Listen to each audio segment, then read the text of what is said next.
I'm gonna say it. I don't really think Nakama knows what he's cooking anymore. What's up, guys? That guy with a pencil here from Cath, a Newman suit. Have it on and keep it on at all times. So, another fun fact. Here we are to do a breakdown, review, and analysis. I had to pause this. I was about to say live reaction, but nope. I already did the live reaction. It's 35 minutes. You can check it over on Patreon for those $1 a month. You can member for those $3 a month. Check out the 25-minute live reaction to this chapter. But breakdown, review, and analysis of chapter 226 of Four Knights of the Apocalypse, known as Cath in Despair. And if I had to use one word, one singular word, to describe the entirety of this chapter, there are two that are bouncing around, playing hopscotch in my head right now. But if I had to pick one of the two that are currently milli rocking in my dome at the moment, it'd be weird. It's weird. The second word, it's a little bit shorter, and it has an even worse connotation. Dumb. This chapter is dumb. I want to go weird because technically there are many things in this chapter that do make sense. But there are enough things in this chapter that don't, that dumb is going to come up again and again and again throughout this chapter. But this chapter is chock full of a lot of stuff. So I will quickly note the color cover page and how hilarious it is. And even though it's not a color page, because I'm stupid and I always say color cover page, the cover page, seeing human Cath or humanoid Cath, all veins flexing and popping, the teeth gritting, the eyes whited out as he's literally holding his head and sweating through his fur, I suppose, as blood leaks from all over me, as a gaping hole in his hand, and he's still like, it's just funny to see, I will admit. The one hand on his head, the other hand holding the staff to barely support him, and the other hand on his knee, like, it's just funny. I'll admit, Cath is a very funny, pathetic antagonist. Very pathetic. Unbelievably pathetic. If I had another word for pathetic, I'd say it. Because it's just depressing. These guys are depressing. But with it being the case, hopping into the chapter itself, we get to see that the four evils are no longer, well, I'm not going to say they're no longer evil. Ironside's still a very, very bad man. Right? Like, the only of the four evils who aren't presumably evil without the influence of chaos.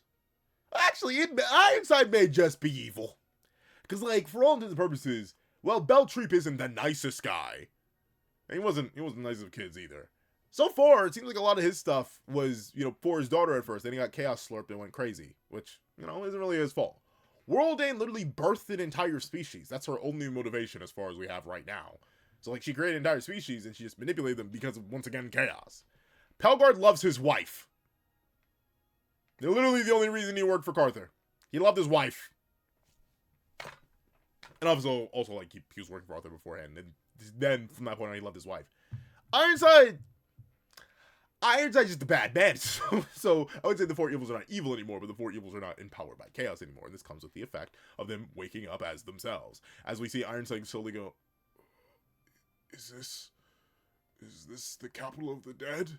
And Theodore's like, then realizes, oh no, my son is here.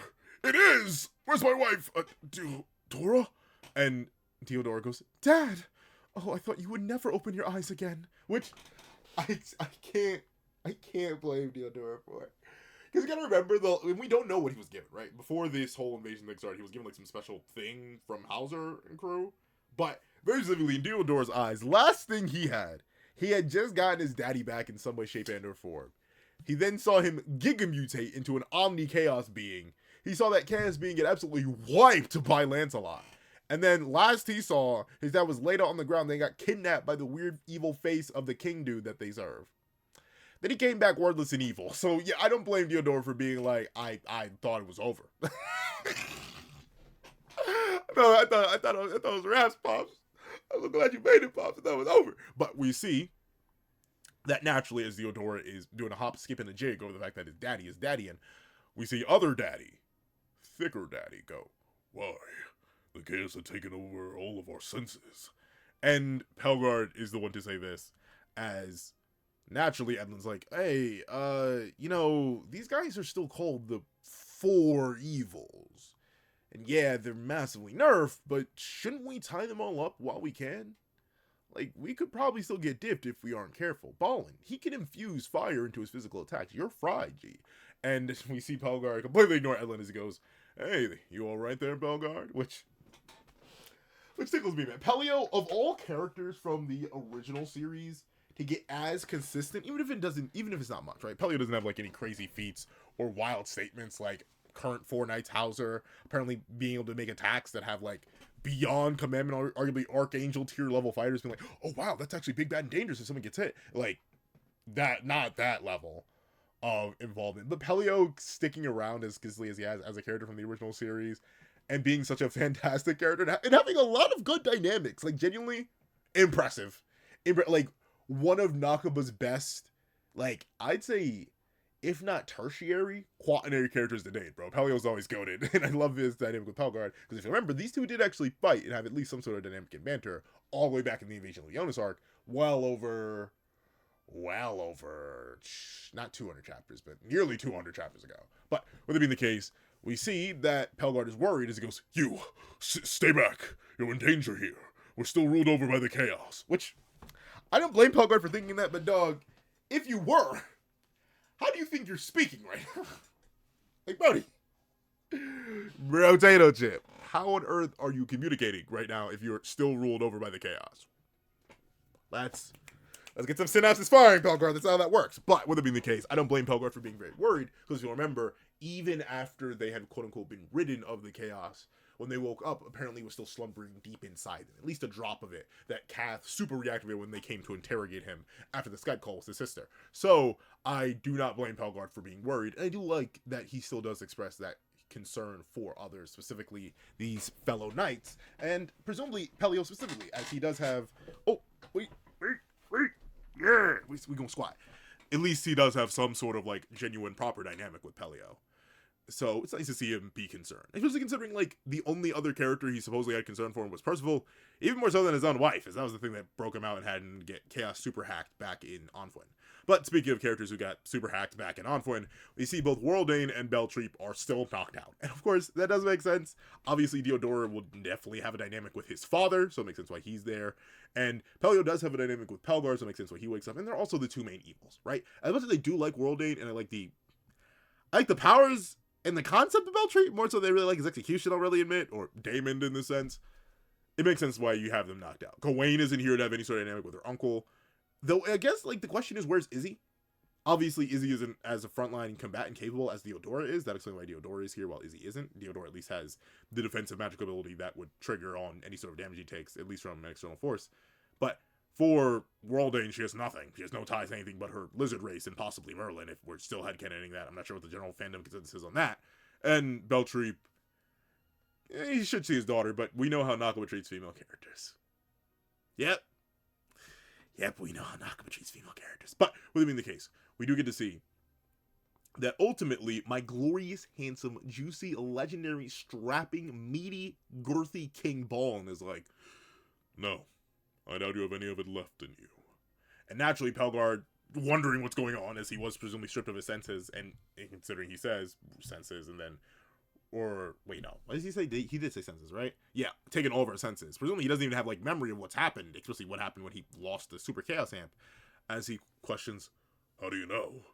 And Balin, mean mugging and mean mugging, somehow having taken damage in the encounter, meaning that either Balin was, like, either that's dirt on him, or he was tanking attacks from the evils. Because remember, seemingly enough, I believe it was just the evils that were fighting around. So, Balin able to keep up with Chaos Amp 4 evils? Or Super Chaos Amp 4 evils?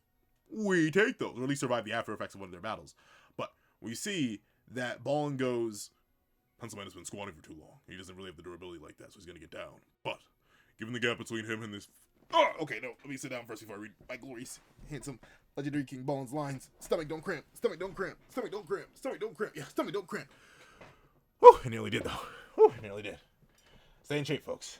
You don't want to end up like Unk. But, with it being the case, Balin says, "Given the gap between him and his foes, that cat monster can't spare a single drop for you right now. The 7 deadly sins are truly to be feared." And that is beautiful, right? Like, Balin of, I'd say he definitely does, like Balin, if Pelio is like a quaternary character, I guess you could argue Balin definitely is as well, but especially since it seems he's going to be the main interest for Gawain, because heaven forbid Nakaba write a sapphic pairing in his manga. Sorry. I was thinking over for a second. But regardless, Ballin, while he may become more important with time, he technically is also in that quaternary character role. But of the quaternary characters, or the tertiary characters, whatever you want to put him and Pelio on, he is the most powerful right next to Nasians, right? Like, realistically, it goes the Four Knights, Ballin, and everybody else.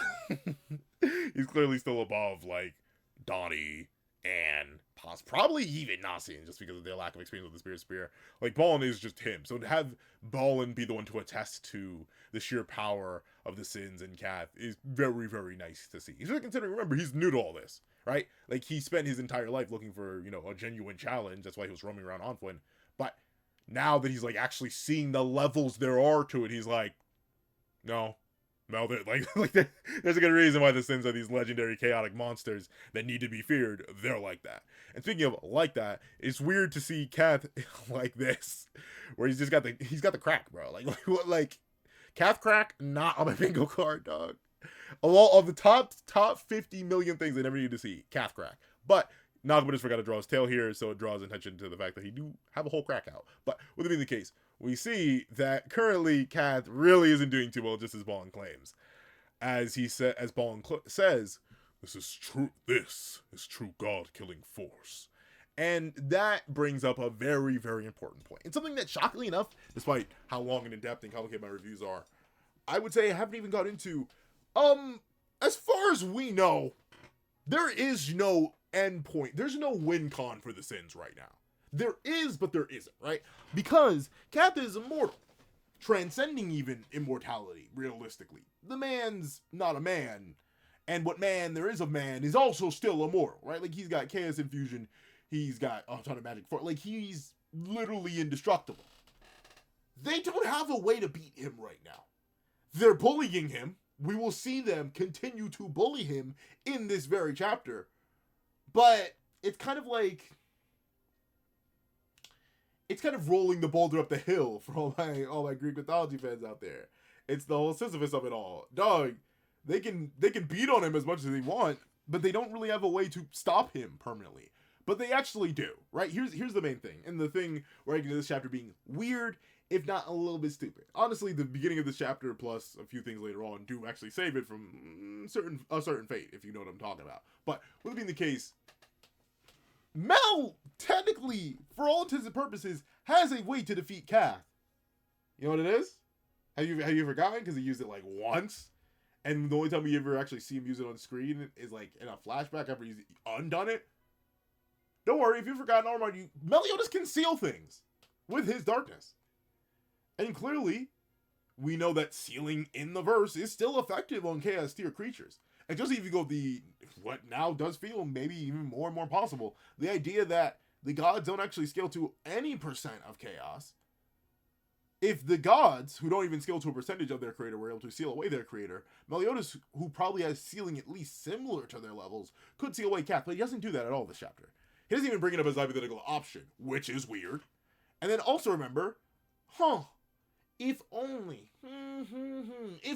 we had a very powerful soul manipulator, a very powerful mental manipulator, who could, I don't know, off guard the massive hitbox and maybe make it prone to having chaos ripped out of it by the guy who can steal literally anything. What an interesting concept. What a unique idea. What a funny possibility that is. I do wonder. Oh yeah, we have that too. So technically, they do have ways to get rid of Cath, but they just don't seem to employ them. And it doesn't even seem like they had much of a plan, which we're going to go into soon enough, as that's one of the other reasons of the chapter where I'm like, but why though? But why? But before I do any of that, let me take a sippy whippy.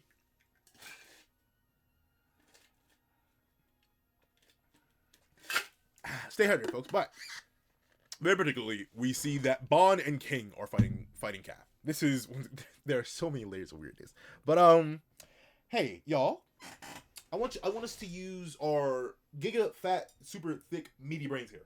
Let's pull our brain power together and rub our two little brain cells so we get a spark. All right, I'm gonna rub mine together. We're gonna rub ours together. Hey yo, but we're gonna rub them together. We got a spark. Why is it just these two? You may be like, oh, what do you mean? They're fighting the... No, they aren't. The four evils are down. They're dudes again. So I'm king. Why are you standing on the sideline? Diane, why are you standing on the sidelines? Gother, why have you not snuck this guad? Anyone have an answer? Anyone? Because I have no idea why. It's weird, right? That we're just leaving this to Bond and Mel. And very specifically, Mel himself exclusively, seemingly for a little bit. As the two are standing there and letting Cath recover. And this is like... This is the ever complicated thing, right? Because we got it, like, and to be fair, I can't even say we got it, right? We're reviewing what? Four Knights of the Apocalypse, which has the subtitle Seven Deadly Sins. We're not actually reading Seven Deadly Sins 2 Electric Boogaloo. We're reading Four Knights of the Apocalypse. So I know, right? Cath cannot lose here as long as he's still our current main antagonist. He simply can't. It's not, unfortunately, it's not in his contract for him to lose here, right? In fact, it's in his contract for him to win here somehow, which we'll get to at the end of the chapter. But, sure, let's say I wiggle my toes and tickle my nose and say, fine, Cath needs to win here. Make it a little bit more convincing than Mel and Bond just standing here. Need I remind you what Mel was doing last chapty wapty, bro? What he literally said he was going to do. Now I can bury your sorry hide without having to hold back at all. What is this? And I'm not even just talking about, oh, well, you know, he's in demon mark and not assault mode, even though it definitely still is holding back. But also, why are they just standing there? Obviously, I mentioned before, I talked about how technically they don't have win con, but they could at least brutalize him, force him to regen more. Mel was moving like this. Where are the God Rippers? Why is Bond just standing there? Why are King, Diane, and Gother just watching? And I'm going to get to Gother soon, because he should... Well, in fact, hold on, let me see something. There's Gother. He appears here. Alright, so we'll get to Gother soon, but still.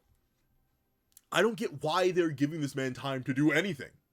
Especially when they already have experience fighting him and know explicitly that giving the mad evil chaos cat thing time to think and plan and do anything, especially in front of their faces, is dumb. Meliodas will only go on to get damaged in this chapter because he stands around instead of keeping the bullying up, which doesn't make sense in character. It's weird. Same thing for Bond here. A notoriously vicious character is going to stand around for a majority of the chapter and just aura farm. And don't get me wrong, I appreciate, love, and respect some good aura farming, but it just doesn't make sense in this context. And as cool as it is to see the Wrath and the Greed stand next to each other, serious faced up, frowns on their face, Cath does, admittedly, hit him with the little mix-up. He literally, genuinely, the truest case of a high-low. Hit him with the yeah, and then he raises up the staff of Divine Manifestation. Mel looks up like, oh, am I about to get domed real quick? And then Cath goes in with the low swipe with the lower meat arm, well, not the meat arm, not just yet, but he snipes, he doesn't snipe Mel either, but he snatches Mel right off the ground, and confidently says, as he's literally sweating buckets, bro. It reminds you, Cath is hairy, dog. He's literally a cat, bro, but he's sweating buckets. But he says, no, full counters off the table. And Cath immediately goes in with this new move of his, Festival of Holy and Evil. And I will readily admit, as many issues as I have with Cath, the one issue I cannot even begin to claim I have with that boy. Is it a boy? I guess, like, technically that boy. The one thing I cannot begin to say about that boy is that he has poor names for his attacks, so that his attacks don't look cool. Festival of Holy and Evil is not only a bar, but is also a really cool showing of light and darkness. Remember the two core components of chaos, and at least according to some lore, the main reasons, or part of the main reason why the Supreme Deity and the Demon King sealed their creator away. It was like, oh, they have so much light and so much darkness that it'll genuinely overshadow us, and our clan's gonna revere that, our creator, and not us ourselves, which we don't want. So it is cool to see Cath tap into that light and dark balance and control, and not just use, you know, random fleshy monsters. As much as I do like him using random fleshy monsters because it's a good way to show off chaos, still, I just don't. I don't really feel as. No, that's all. I was going to say I don't really feel as. No, I actually do feel more thrilled to actually see him use light and darkness rather than the monster beast, like I was saying. So there's that. It's cool to see him do that, and we see Meliodas getting hit, but that's it.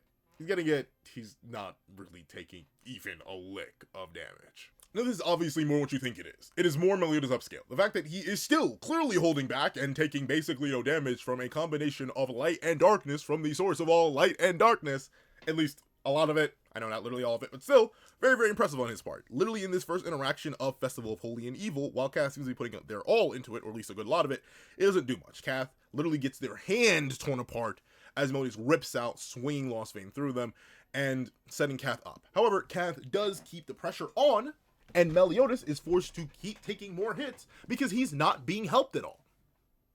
Yeah, you know, the sevendeadlysins, one of the rare groups in fiction that actually does know how to work together, currently not working together, letting Mel 1v1 Cath when they really don't need to, as Cath wraps Meliodas up in one of the many tentacle arms that he has, one that very much resembles previous tentacle arms we've seen from him, and very particularly his sister's true form, you know, the weird, big, bulbous, the wood for a lot of people really want to see what the Lady of the Lake got under there, or want to get into what the Lady of the Lake is under there. But regardless, that tentacle reminds me of that. This suction cup-esque tentacle. It wraps around Meliodas, and then Cath immediately comes into another Festival of Holy and Evil. So, once again, Cath, at least now, is somewhat keeping up with this Meliodas, even as he's pretty heavily damaged and consistently losing.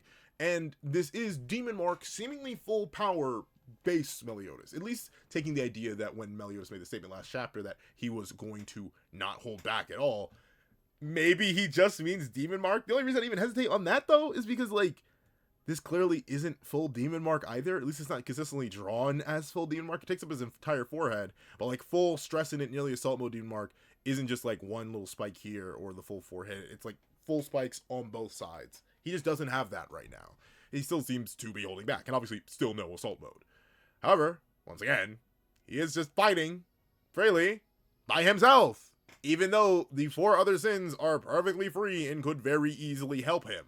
But we see Cath literally sweating very heavily as he launches Festival of Holy and Evil, and Meliodas, on some sheer flexing energy, is taking no damage, still, showing that even if Cath is much, much stronger after absorbing his other halves, quote-unquote, essentially the rest of Chaos, and that may be much more than the, you know, halves, or however, realistically, Cath would have just doubled his power here, but remember, Cath is being brutalized by Base Mel clones when there were 5 of them. It's like a tenth of Base Mel's power, and now he's competing with possibly twice the power at a low end of full power Mel. So at least he's able to somewhat keep up speed-wise, even if he's doing literally no damage at all, at least seemingly no damage. As Meliodas, once again, makes the chapter extra weird as he asks, Cath, where's the real Arthur? Buddy? Pal? Do you, in fact, hold on. But just remember, we're gonna go through this, and we're gonna talk about why this is weird, and why this compounds on this chapter just being weirdo silly sauce. Let me see. That's not what I'm looking for. I think I need to go a little bit further to the reveal. Yeah, okay. There it is. All right, so it is in this chapter that I can go into it. And there's going to be a certain sin in this chapter that I'm pulling up as a reference that I'll talk about in a second. But for right here, right now, Meliodas is so powerful, even in just seemingly a suppressed, not full power 3rd stage Demon Mark, that he's able to literally talk through Cath's attack. And Cath answers honestly. Once again, Cath not at all being the same character he was in Original Sevendeadlysins, as he goes, "Don't ask me. That fiend of a sorceress hid him somewhere. Not even I can detect, I'm sure." Now, it is literally just 2 words, and probably, I'm not sure what the original text says, but it's funny / once again weird that he says, "I'm sure," which implies that he almost didn't try. Like, he not even says, "That sorceress hid him somewhere, not even I can detect." Period. He says, "I'm sure."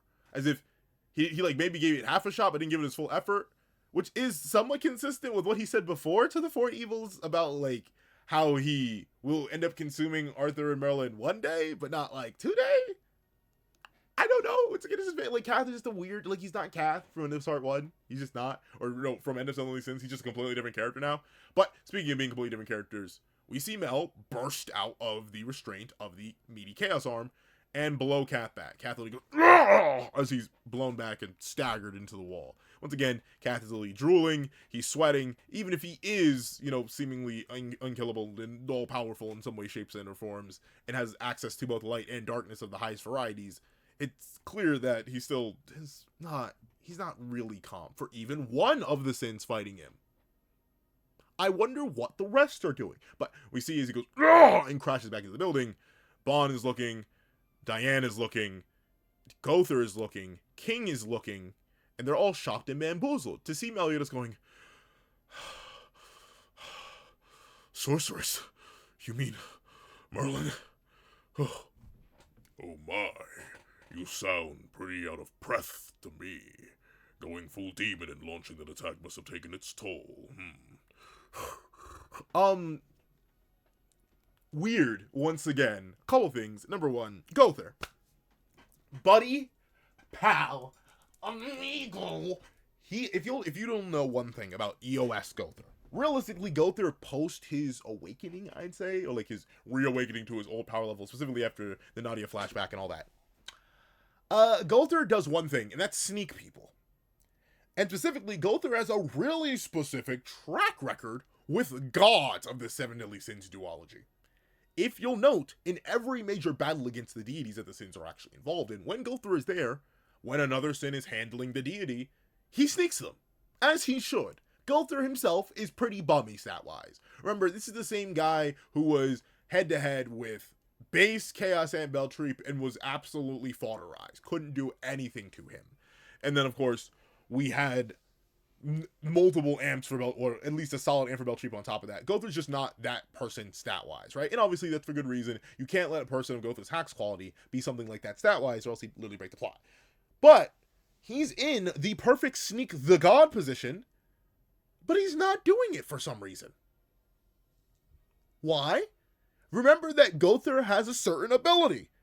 A very specific ability. If you don't remember what it is, in fact, I will go on to pull it up, but Gother is not only just not mind-haxing Cath, or soul-haxing Cath. Obviously, you may be able to make an argument that, oh, well, you know, maybe he can't mind-hax and soul-hax of being so powerful, even though Gother has mind-haxed and soul-haxed literal other deities that massively outscale him. But, where is it? It's right around here. Is it? Okay, nope, it's a little bit before. Everyone, let's go. Okay, so it's got to be here. The full counter spree. Remember that certain ability of Gother's? You know, the ability to just turn things off? Do you remember Kill Switch? Wouldn't that be useful against a guy who is, once again, a deity empowered by things that are not his own, and has a very specific regeneration issue that is purely powered by that super immortality? If only Gother could use that. But he isn't even doing anything. And while I'm heavily getting on Gother's case right now, just because he could be really dumb useful to, I don't know, either mind wipe Cath, or take control of Cath, or at least power null Cath, instead of doing any of that, King, Diane, your opponents have been laid out since the start of the chapter. Why are you letting Mel fight one-on-one to the point where he can even get fatigued? I don't know. Seems like the characters are acting a little bit dumb. Even Bon, who's standing right there and clearly isn't tired or stressed at all, is just letting stuff like this happen. He's letting this occur. And I'm sorry. Unfortunately, Nakaba Suzuki, you cannot trick me.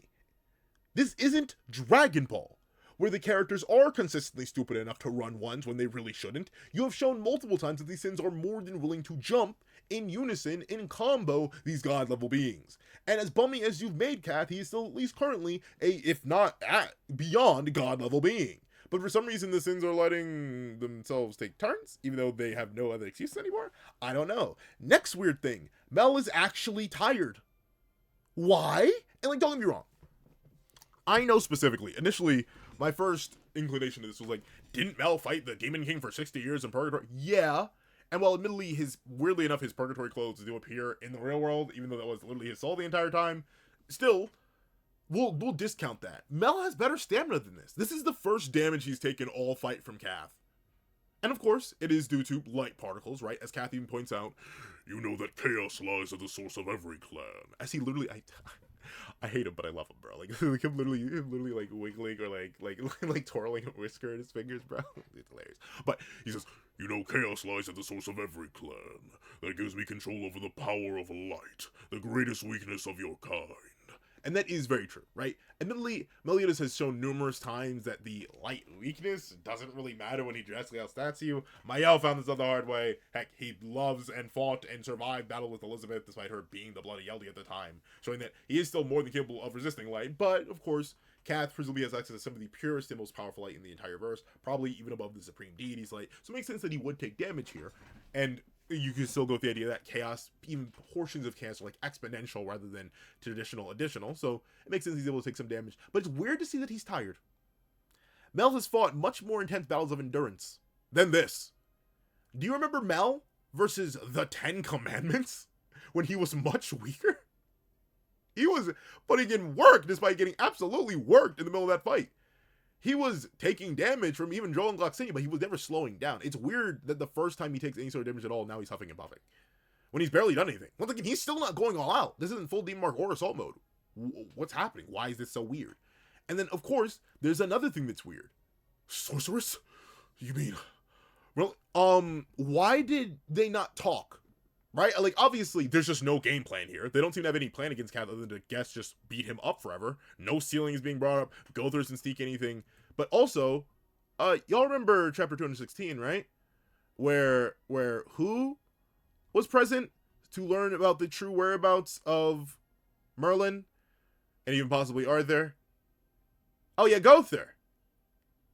Oh, you mean to tell me Gother didn't tell the other sins that Merlin did this? Even though she literally explained it to Gawain and Gother, who were right there. Gother even questions her about all this. And Lisa, this like, he just... But regardless, this curse, whatever. But essentially, Gother was here and bore witness, but didn't explain any of this to Mel. Why? Why would he not tell Mel about Merlin's involvement in the whole thing, that she's in hiding? What are the four knights doing then? Obviously, presumably they went to go find Merlin, right? So why is Mel acting like he doesn't even have any sort of context for the situation? Did no one talk? No one communicate? And once again, this goes into just a broader problem. What was the plan? Like, sure, you got everyone out of Camelot. You brought them all here specifically because you now had Gareth, who could call all their loved ones and convince them that, oh wait, Camelot bad now. But what was the plan to beat Cath? They knew he was indestructible, immortal, beyond life and death. Y'all got a single sealer already? Mel is a sealer. He's not even going to try it or even bring it up as a possibility. Did y'all not communicate about the circumstances of the plot as you know it? All the details?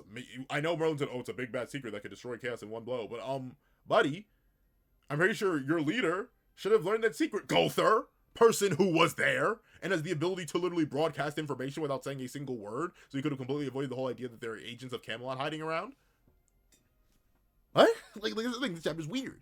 And we see that Carther says, or I just call him Cath at this point, even if he is clearly still Carther with the humanoid form in the Arthur cowlick. But still, there it is. Carther says, and once I take you, the leader down, the 7 deadly sins are done for. Why are they not attacking? Why are they not ganking? And I know you're going to be like, well, Diane's fought. Yes. Why is she not attacking? Why are they just standing there? Oh, Gother's fought. Why is he not attacking? Why is he just standing there? Okay, why is he just standing there? Like, and specifically, the man who's now stepping in, Bond. Why was he sitting there and letting Mel 1v1 when he was right there and they're known to jump people? What was the point? Like, I don't get it. It feels weird. It feels like this is not the same group that existed in the original manga. Heck, it didn't even feel like the same group that existed in part 1, where they were all about to gank Cath from literally, hundreds of miles away. As Bond comes in and says, here, Meliodas, let me tag in for you. Gotta conserve your stamina for the party after I whoop his cheeks in. Seal his crack, you know? And we do see that Bond is willing to do that, but why was he not stepping in from the start? Why was he just standing around, watching? Once again, this isn't Dragon Ball, Nakaba. You've more than shown these characters on numerous occasions, despite the sins all being together in one area, actually being a very rare appearance in Seven Deadly Sins.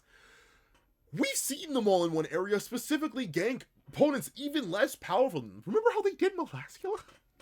Genuinely, remember how they did Melascula? Why are they not doing Cath their main threat like this? Obviously because Cath needs to live and win, but it feels weird within the context of the narrative. I get meta-narratively, Cath needs to win this, and the Sins need to fumble.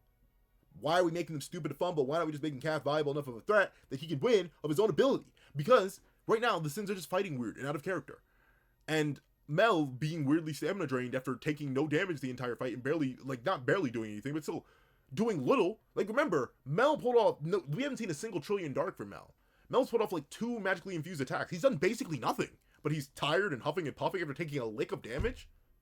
Huh? Okay. And then Mel says, well, if you say so. And he goes back to base and says, we'll switch out in 5. Okay? And Bond goes, as Cath goes, I did not ask for the leftovers to show up. As if Bond wasn't literally the one he was calling a monster last chapter. Once again, like do these characters not have object permanence? Like what do you mean, Cath? You were actually getting bullied by Bond last chapter. And speaking of getting bullied, we see that Cath goes to activate another Chaos ability, Gift of Woeful Poison, and Bond literally just walks through it. Snap, snap, snap, snap, crackle, pop, and walks out, completely, casually annihilating the chaos around him, the chaos poison around him. Also, seemingly with his bare hands, mind you, not even using core juice. He's just aura farming still. And don't get me wrong, the aura farm is cool. And that's the other thing you're going to say. You're going to hear me talk about how chapter's weird, chapter's kind of dumb, but also you're going to consistently hear me say, the aura farm is cool. And the aura farm is cool, right? Seeing Bond walk through this. And it is also a weird purgatory upscale, I guess? Because again, we got to remember, the reason Bond seemingly is basically indestructible and is the strongest being ever and has the greatest body in the verse, this, that, and the third, is because of purgatory. He's been 1,000 years in there with the Fountain of Eternal Youth, or with the Eternal Youth fountain and the immortality, and he adapted and he evolved. So it is interesting to see that purgatory, the one realm, is it now the only, that and the Capital of the Dead. We still do not have a solid concrete answer on who created the Capital of the Dead and purgatory. But we are unironically getting a purgatory upscale here, because despite this being a gift of woeful poison being used on Bond, he does just walk right through it. In spite of Cath presumably infusing a good chunk of power into it, it doesn't matter. His adaptations are so strong that it doesn't even affect Bond. He just casually walks through and no-sells it without even using his sacred treasure. So he is just that strong. And we see that Cath, once again, is like, oh, you're actually built like that. But he goes, if you yearn for death that much, let me grant it to you.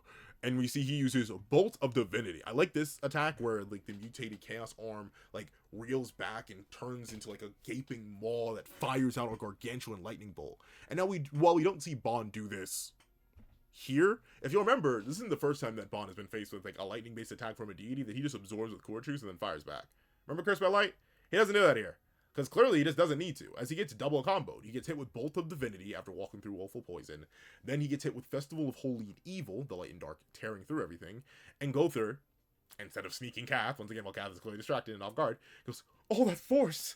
I can't do anything, because I break the plot and we need to lose and be stupid. And then we see Diane, a character who could easily take care of this issue, going, it'll blow away the whole kingdom! Diane, aren't you literally basically an earth goddess? Can't you, like, I don't know, do the thing you did against the Demon King and maybe make a platform for you all to fight on? Or, I don't know, at least reinforce the kingdom with your earth magic? If you're not going to help fight, do something. But no, they're just standing around and watching. And we see Cath seemingly go in for another attack as they go, but Bond, being Bond, the goated greatest, like, just Chad Lord to end all Chad Lords, just tears right through Cath. Something light, something easy, something devious. And just rips right on through Cath. No problem at all, leaving a gaping wound in their body. A gaping wound that doesn't seemingly heal that quickly or consistently either, despite, the whole chaos-driven thing. And I must emphasize once more, Bond didn't even use his sacred treasure. Just a regular kick was enough to break through Cath's attacks and defenses. Once again showing that, seemingly enough, as an actual factual, obviously you could argue, well, the light has a super effective effect on Meliodas, so maybe that's why Festival of Holy and Evil actually did something, but it's just used twice. But still, Bond clearly takes an attack with no damage that Mel at least struggled with. After getting triple comboed by Gift of Woeful Poison, to Bolt of Divinity, to Festival of Holy Evil, Bond doesn't dodge or absorb with core juice or do anything with these. He really just walks through them all and diffs Cath once again. And it is cool. Once again, Bond having this super adapted body to all sort of physical traumas and things does seemingly line up with, the purgatory thing. He clearly, it is weird though, right? With the deity scaling of it all. Because remember, Bond, even with core juice, wasn't prime Demon King level. Not on his own. He was able to keep up a bit, but he wasn't that. But Bond, over these last 18 years, just got exponentially more powerful. Especially if you think with the idea that chaos completely outstrips its creation because of the whole, he created it with a thought. No, we've seen in SimCity things you create can still be stronger than you. That aside, Bond's just way too strong.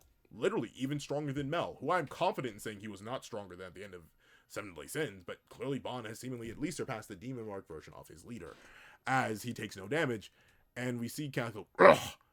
But then someone begins speaking. I can't speak to my life.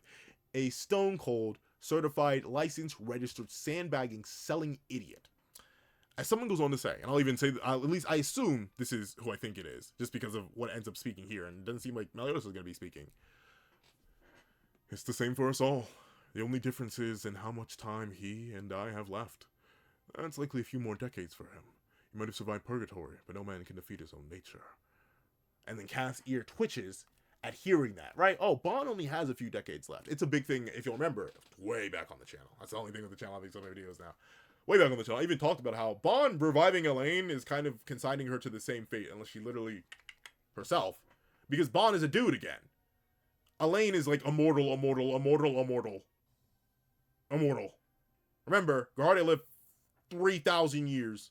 Not in the sealed away somewhere way. No, just like actually being alive in the fairy realm, which we know runs on the same time scale as the mortal realm for 3,000 years. Elaine isn't even 1,000. Wait. Let me just make sure I'm not lying. Hold on. Elaine. Seven Sins. How old is she? She's like 700 plus, right? 700? 700? No, approximately 1,000 plus. 1,000. Okay, so she's approximately 1,000 plus. Okay, but still. Elaine's only like 1,000 years old. 1,000 plus. Guardia lived 3 times that. Bond has a few more decades left in him, as King goes on to state here. Because this is King speaking, I'm pretty sure. And now he's consigned his love to the same fate that he was consigned to? Except she's going to have to experience it way longer than he did, because she's literally basically immortal. Unless she literally decides to... That's kind of crazy. Why not do that? And also, Merlin, why would you not cast Time Stop on Bond? Because then at least they could live together forever. And you'd also be guaranteed to have Bond sticking around for forever instead of just having him age. And also Bond would be immune to what's about to happen to him. But we see Cath is listening, his ear twitches to King yapping about Bond's very mortal lifespan because King's an idiot who's not doing it. I hate this show. But we see that as Cath's ear twitch, King goes on to say, it's likely that limited time which allows him to reach places that those of us with near eternal life cannot. A special gift granted to humans, you see. And once again, why is he saying this? Why is he saying this? And why is he not attacking? This I don't like. Oh man, I just don't. Oh man, this chapter, bro. This chapter. But we see that Cath goes, oh, that can't be. And see, this is the weird thing, right? Like it looks here that Cath's wound healed, at least on the front. But then, like, you can still clearly see through his body here. So, like, I don't get the continuity error there. Like the heal or not. Clearly, it's throbbing like it should heal. He's got a massive gaping hole from a front shot, which became a back shot. But still, regardless, we see that Cath was like, that can't be. Withstanding each of my attacks, cutting through my flesh so readily. You have to be a complete, utter monster. Which, very cool stuff. Very cool stuff. Bond, why are you just standing there? Why is he just standing there? Why is everyone just standing around? Like, I'm sorry. Like, I get it. The sins have to sell. The sins have to lose, but they're not this dumb. They're not, like, Nakaba's been doing such a good job of making the sins not just powerful, but also relatively intelligent. Of course, they still have their moments of stupidity. You know, King really did sell the bag in the Fairy King's arc, right? In the opening arc of part 2, he did truly, well, not the opening arc, the second arc of part 2, like, he really did sell the bag with the whole worlding situation, and sandbagging as much as he did, and having a little too much faith in his kids in his own realm. But with that aside, he's done a good job of making the sins still feel relatively intelligent and powerful. But no, Bond is just going to stand around aura farming, and King is going to stand around aura lobbing for Bond instead of actually attacking Cath. Like, what was the plan? There can't have been one. Because no one does anything to Cath. They'll at least stand there and let him do what he's about to do. As King goes, yes, it's fair to say that right this instant, he's the strongest presence in the world. More so than me. No duh, King, you're fodder. But more so than me, and likely the captain too. Okay, now, Mel being stronger than Demon Mark Bond, I can't even Demon Mark Bond. No, Bond being stronger than Dear Mark Mel, I kind of just can't deny that, right? Like, while I could argue, like, oh, well, the weakness to light, Mel is also getting hit with darkness, and he does take damage. He does seemingly get tired after doing basically nothing. Meanwhile, Bond is perfectly fine, unharmed, unscathed by a single attack that Cath has landed, and is, once again, not tired in a way that Mel clearly is. So, this is likely true. Is he stronger than Assault Mode Mel? I want to huff copium and say no, but it's getting really weird. Mel isn't using Assault Mode at all. He's still holding back. He's cauterizing Cath still, but it doesn't seem to matter. I don't know, man. It does feel weird that Bond would be this powerful when I don't, like, as much as Mel would say that Bond's been, like, this. But no, here's the thing. As heavily invested as Mal and many other Bond fans have been in Bond stock, no one was saying Bond was the strongest at the end of Seven Deadly Sins, because it didn't make any sense, right? So I'm not gonna cap to you, dog. I don't think it really makes sense for Bond to be this much stronger over the 18-year time skip either. It's just when Mel claims he has power greater than in his glory days, like, it just feels weird.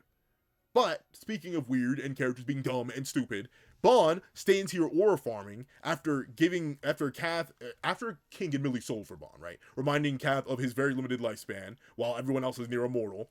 We see that Cath sets up and says, "Huh, delusions. It's that I've got things to protect rival of yours again, isn't it?" Which is true. That's literally what he's talking about. The idea that Bond is worried for his son and his wife, as if Mel isn't worried about the same thing and should have way higher potential than Bond, but whatever. We see that he goes, and they just let him do this. Remember, the same Cath's been getting blitzed over and over and over again. The same Cath who's the only enemy right now as the four evils are down. The same Cath who they know has weird, endless chaos abilities that they should not mess with. They just stand there and let this happen. Why? Why? But Cath uses bubbling of years. Now, is this going to get in this case of, like, how does he have time powers? But it makes sense that he has time powers. Remember, Chaos did create, and I'm saying remember, this mainly remember to me. Y'all probably did remember. But Cath does have the power of Chaos, and Chaos did create the world beyond, which does operate on a fundamentally different timescale from the mortal realm. Even if you're like me and questioning whether or not Chaos actually created, like, the Seven Deadly Sins verse itself, as in, like, the whole universe the mortal realm takes place in, and you're debating that back and forth just because the idea that Chaos supposedly came from ancient stars, and, like, what? Are there ancient stars that are, like, outside the universe? It'd be kind of a weird thing. But we do know he literally did create a universe-esque realm, a place of infinite power and infinite space with a different time from the main universe. So it makes sense that Cath, even without complete control or mastery over Chaos, is able to manipulate time somewhat. Merlin was able to manipulate time. Mages seem to be able to in general. The Goddess clan had time manipulation. So obviously Cath, who is wielding Chaos, does have time powers and uses bubbling of years to suddenly, at least aggressively, aggravate or accelerate time in this local area. I don't think he spreads it out to the wide reaches of the kingdom. I think it is just the local area he's fighting in, or else, like, a lot of our cast would just probably either be massively old or instantly die here. But obviously, it doesn't affect the majority of our cast. Gother is exactly the same, as he's an ageless doll. Meliodas is fine, because even though he may once again be genuinely immortal, like his dad, like, the Demon King got older, but he was billions of years old and still relatively fine. And then obviously King and Diane, who are also basically immortal beings, don't really know what happened, but they notice something did happen, as Dan says, "Whoa, what's this weird feeling? And why are we just standing around and not doing anything?" And King goes, "No, he's twisted the flow of time." Yes, almost as if you reminded him that he's fighting a dude. You idiot. King! Like, I thought I paid my penance. I corrected my mistake, Nakaba. I said it. I said I was wrong. That there's no way that King would actually be able to compete with Bond. I said he would get blitzed and body back. I said it. Why do you have to make King so buns? Why do you have to make King sell so much? Because it's King's fault that Cat, like, literally. And you may be like, well, it's not actually King's fault. King is implied to heavily implied to be the one speaking here. And it's specifically Cath's ear twitching, as if he's listening to King, noting the limited lifespan of Bond, which then leads into the whole bubbling of years. If King never mentioned it, Cath likely would have stumbled across this. King sold. Because he's not doing anything. No one's doing anything. They're all standing around and letting this happen. Because they don't actually have a plan for Cath. There was no plan to deal with Cath, apparently. Just bring him here, aggro him, and I guess fight him forever? Even though apparently you guys have limited stamina now? We're like super limited stamina? I don't know. But we see that Cath says, "And here I thought you were a threat from another dimension. I let myself completely forget about it." And we see Bond literally fall to his knees and go, as Meliodas goes, "Bond? Maybe I should have kept attacking the evil massive beast in front of me instead of standing around and letting this happen to you. As we see Bond's ball on the floor, as the chapter ends with Cath saying, I forgot that you were human, you see. And Bond is old now. Not, like, notably, not, like, as old as he was in Purgatory, but he may literally not have that much time left as he is bleeding from his mouth. He seemingly has coughed up some, like, organ, maybe a piece of his lung or something, as blood speckles his now newly grown beard, and he has super long hair. He's old now. Still absolutely ripped, though, showing that Bond, even with the progression of time, would not lose the gains. But that's the end of the chapter. Now, I'm gonna keep it a stack with you, Chief. I'm gonna keep it a $150 with you. I'm not giving the chapter worthiness. Dude, like I was initially in the live reaction, which you check out on our Patreon for $1 a month. You come back for as low as $3 a month. I justified the chapter. I gave it like a 5 out of 10 flat, like a straight, like a failing grade, mind you, right? Like really, any a 6 and below is a failing grade out of like 60% out of 100. That's a failing grade. I know things have changed, like the schooling system and stuff like that. Since Unc has been in school, but still, the failing grade is a 60. I don't talk of 5 out of 10. But as I've talked through it even more, I've sat down and really thought about how stupid, just unbelievably idiotic everyone is in this chapter, and how weirdly out of character everyone is. I can't excuse it. As much as I do like the return of the 4, or at least 2 of the 4 evils as characters, right? Ironside and Pelgard, even if it isn't much. That's the issue. It isn't much. A majority of this chapter is still the Sins versus Cath, and they're stupid, and they're just dumb. I'm sorry. As cool, as funny, and as amazing as it is to see Cath get beat on, and to see all these different cool named attacks from Cath, it's dumb. It's dumb. Meliodas is dumb in how he's dealing with this. He's holding back still, and doesn't have information that he should obviously have by events that didn't even happen 20 chapters ago. 10 chapters ago! I thought, shoot, I'm complaining to something else. 226, the Merlin reveal was 10 chapters ago. That Gulther was there for, didn't tell nobody, I guess. So them not knowing about the whole Merlin thing, Meliodas, weird. Cath being unsure whether or not he could even detect Merlin, weird. Mel getting heavily fatigued and damaged after literally no-selling Cath the entire time, maybe just Cath upscale, but also weird. Meliodas having limited stamina issues when he's taken way worse than this and had no visible stamina issues, weird. Every single character in the Sins standing by and watching instead of actually jumping Cath like they would usually do before, weird and dumb. Them not having seemingly any concrete plan to deal with a character that they knew transcended life and death and was immortal from their last encounter with him, which was canon, mind you. The alternate timeline that they saw wasn't canon, but they did have at least a short battle with Cath where they learned about his whole immortality gimmick, or like beyond immortality gimmick, so they don't have a plan for him, which is weird. And the Sins just standing around or forming the entire time instead of helping, weird. Gotha not doing anything, weird. It's weird, but it's not even weird, it's dumb. And I think that's it, right? I started off this review saying, I have 2 words bouncing around in my head, weird and dumb. No, it's just dumb. I'm not going to sugarcoat it, man. It's stupid. These Sins are stupid in this chapter, and I can't excuse that. As much as I would want to, I can't. I just can't. I can't excuse that. Not in the slightest, potato chip. It's dumb to see these characters be this stupid, and there to be no plan, and for no one to have communicated literally anything, and for King to go out of his way to specifically sell their second strongest, or at this point, and according to him, their strongest fighter, on purpose, to a guy who they should know has time powers. And you'd be like, well, maybe they don't know Cath has time powers. They literally the whole thing the Cath did was throwing them through an alternate timeline by looking at them. They shouldn't have risked it. They're idiots. Everyone in this chapter is dumb. For no reason. And that's why I can't give away this. This chapter's buns. It straight up is like a 3 out of 10. All like literally all hype moments in aura, but the hype is barely there, and the aura is barely, well, the Bond has aura, but like the aura's already there. So overall, those are my thoughts on the chapter. If you don't like this video, please do me a favor and leave. Why is everyone stupid?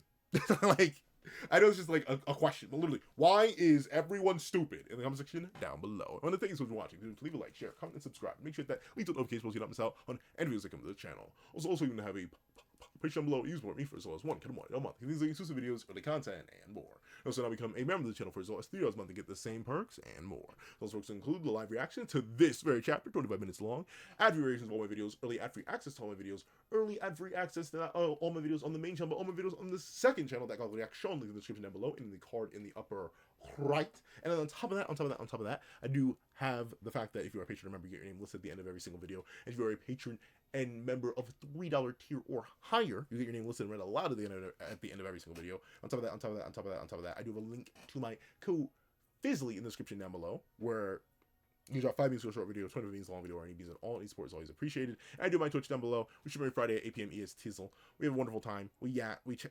we chat, we game. We have a wonderful time over there, so feel free to roll through. But now, I want to thank you so much for watching, and hope you guys have a wonderful day. This is That Guy with the Pencil, writing off.